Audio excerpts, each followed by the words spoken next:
Sejam muito bem-vindos ao canal Jurisprudência Ambiental. Esse é um novo canal cuidado por mim, Giovanni Franco, e a ideia desse canal é comentar jurisprudências e decisões judiciais isoladas. Todo mundo sabe que jurisprudência é um conjunto de decisões judiciais que levam a determinado entendimento, e decisões judiciais são aquelas proferidas isoladamente por um magistrado, por um desembargador ou até mesmo às vezes por uma turma. A gente costuma dizer que decisão sozinha, não faz jurisprudência, igual uma andorinha não faz o verão. Vou começar a publicar todas as sextas-feiras em um conjunto de 5 decisões ou 5 jurisprudências ou qualquer espécie de provimento jurisdicional sobre o direito ambiental. Então nós vamos falar aqui sobre multas, no direito administrativo sancionador, sobre embargos, sobre obrigação ambiental, ação civil pública, obrigação civil ambiental e às vezes alguns crimes ambientais. E vamos começar então com a decisão proferida dia 6/4, segunda-feira, pelo Tribunal de Justiça do Mato Grosso. Aqui é uma decisão que foi proferida pelo Tribunal de Justiça em segundo grau. Por quê? Foi proposta uma execução fiscal em que já havia havido declarada nulidade em sede de ação anulatória. E o tribunal confirmou então a extinção dessa execução fiscal, dizendo que, ora, o título estava suspenso, o título estava cancelado. Não se pode cobrar uma multa ambiental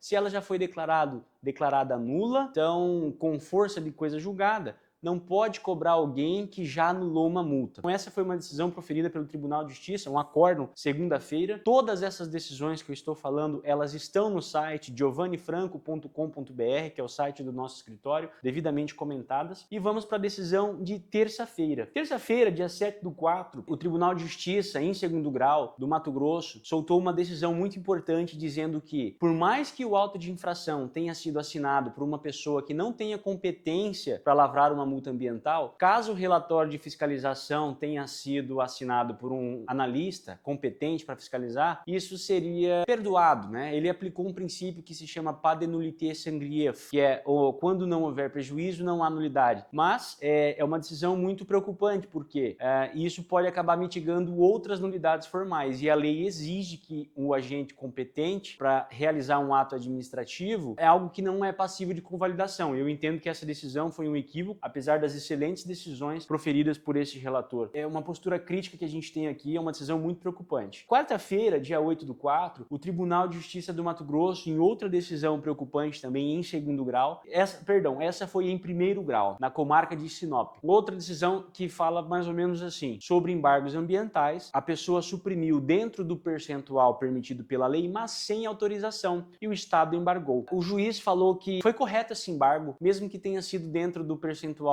porque a lei exige autorização para tanto. Só que, no nosso ver, há um equívoco. Todo ato administrativo tem que ter o elemento finalidade dentro dele. E nesse caso, o embargo não vai fazer nada se não restringir a pessoa. O juiz poderia muito bem levantar o embargo e impor uma obrigação a ele de que validasse o cadastro ambiental rural dele, e que ele obtesse a regularização da área formalmente, porque materialmente ela está regular. Ela está dentro dos percentuais. Então, há uma falta de finalidade no ato administrativo, o embargo não vai atender a sua finalidade e, portanto, deveria ser levantado. Ali ele só fica única e exclusivamente como uma punição, o que não é legal, o que não é o que o ordenamento jurídico deseja, já que a finalidade do embargo, de acordo com o artigo 51 do Código Florestal, é necessariamente reparar um dano ali naquele momento, estancar uma sangria daquele momento, uma sangria atual e iminente. Então, a finalidade não é promover a reparação do dano, ou muito menos forçar uma obrigação acessória formal. É sim paralisar um ilícito que está acontecendo e propiciar futuramente a regeneração natural com a paralisação daquele ilícito, mas não reparar efetivamente o dano ambiental em si. Para isso é ação civil pública. O próximo julgado, um julgado muito importante do TRF4, que foi a permissão de colheita em uma área embargada. A pessoa havia comprado uma propriedade rural e ela plantou. Posteriormente, houve uma autuação em razão de ilícito cometido pelo anterior proprietário, uma decisão proferida em segundo grau no TRF4, em que a desembargadora ela permitiu então a colheita, dizendo que, olha, ele era uma pessoa que estava de boa fé. Ele plantou, ele não sabia que tinha uma supressão ilegal, a autuação e o embargo foi depois da colheita, então fica autorizado ele a colher. Não vai ter prejuízo ambiental nenhum, tá? E ele está de boa fé. Então, portanto, fica permitida a colheita. Essa é uma decisão que foi muito proporcional e razoável, e a gente elogia essa decisão proferida no TRF4. E dia 10/4, na Justiça Federal de Rondônia,